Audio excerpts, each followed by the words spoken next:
the biological shield, forging the ultimate survival medicine from ash and bone. Look at your hands. Right now, they are covered in millions of microscopic organisms. In our modern, comfortable world, we do not fear them. We simply walk to the nearest sink, pump a perfectly scented liquid from a plastic bottle, and wash them away. We rely on a massive, invisible industrial supply chain to keep our bodies sterile and our hospitals functioning. But when the power grid fails and the grocery store shelves are looted, the first thing to disappear is not food, it is sanitation.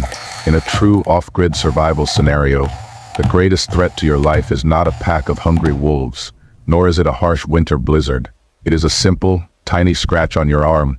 Without soap, that scratch becomes infected. Without antibiotics, that infection enters your bloodstream. Throughout human history, more armies, empires, and civilizations have been wiped out by dysentery, cholera, and simple bacterial infections than by swords or bullets. When the modern medical complex collapses, your stockpile of canned food will mean nothing if you cannot wash your hands. But you do not need a pharmaceutical factory to create the ultimate biological shield. Nearly 5,000 years ago, the ancient Babylonians cracked the master code of chemistry.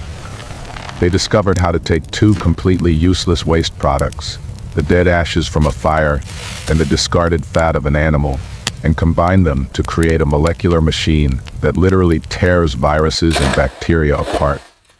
Today, we're going to learn the lost alchemy of making true survival soap.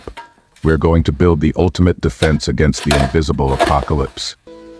To understand this ancient magic, we must first master the science of saponification. True soap is not a chemical detergent like the ones you buy in a plastic bottle today.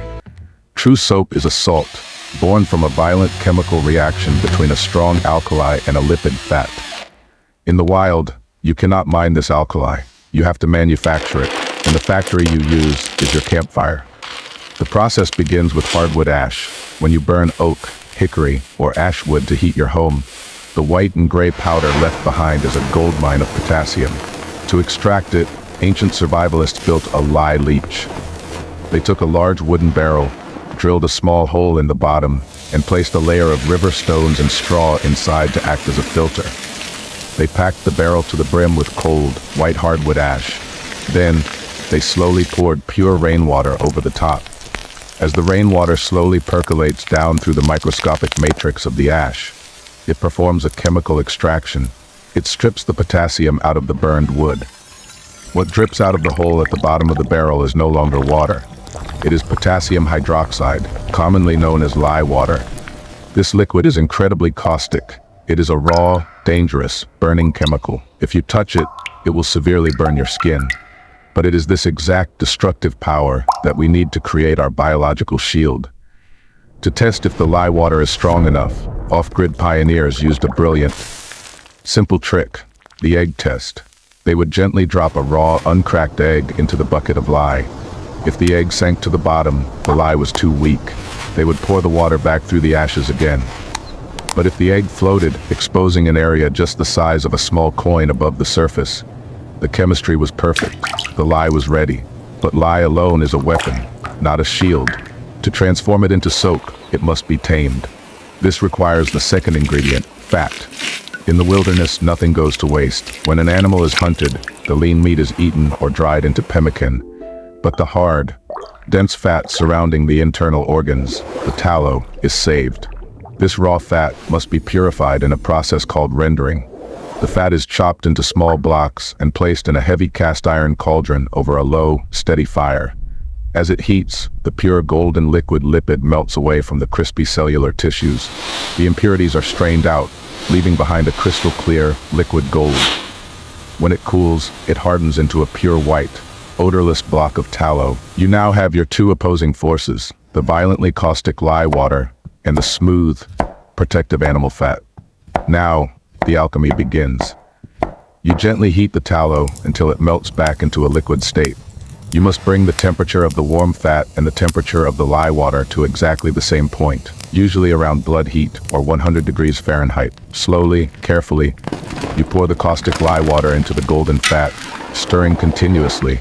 At this exact moment, a microscopic war breaks out inside the cauldron. The potassium hydroxide violently attacks the triglyceride molecules in the fat. It smashes them apart, ripping the glycerin away from the fatty acids. In the chaos of this reaction, a brand new molecule is forged. This is the soap molecule.